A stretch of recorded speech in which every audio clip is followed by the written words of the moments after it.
আর ছিঁড়ে পড়লে ভাই বাঁচার কোনো স্কোপ নাই।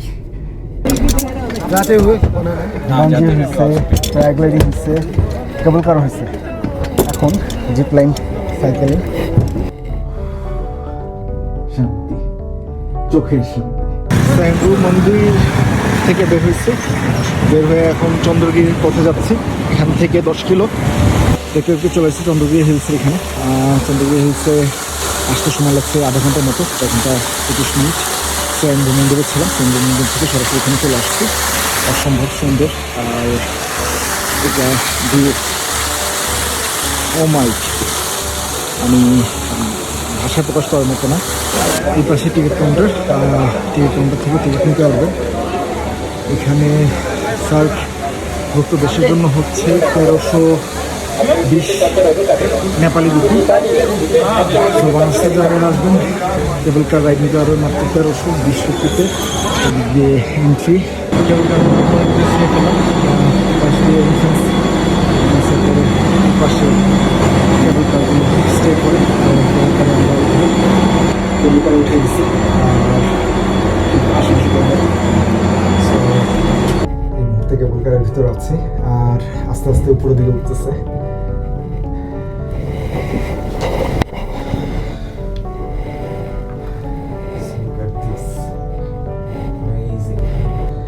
এখান থেকে শহরটা আরো সুন্দর দেখা যাচ্ছে।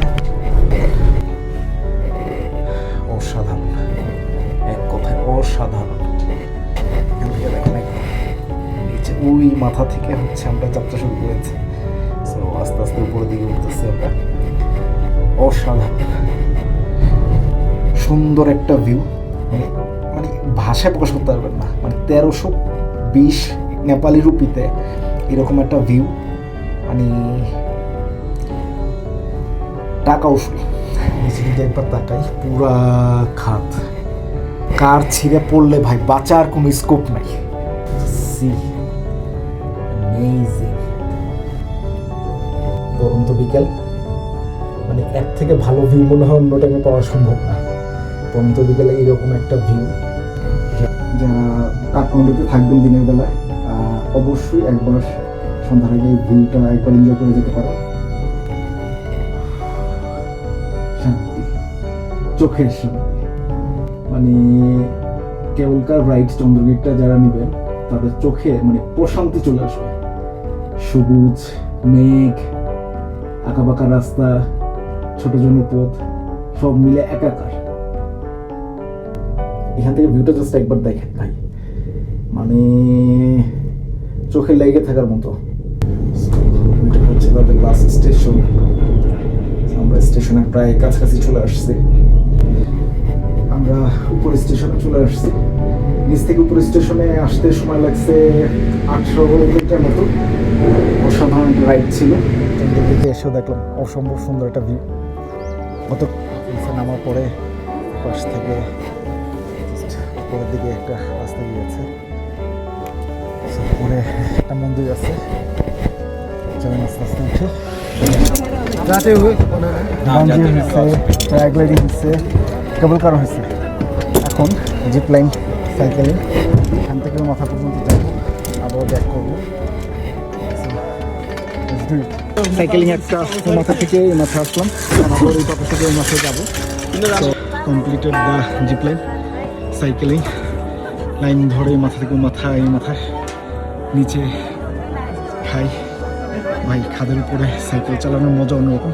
ডিস্টেন্স খুবই কম, অল্প সময় লাগে, 1.5 মিনিট 3 মিনিটের মতো লাগছে, বাট এনজয়। জিপ লাইন শেষ করে উপরে আসার পরে দেখলাম এখানে পাশে একটা মন্দির আছে।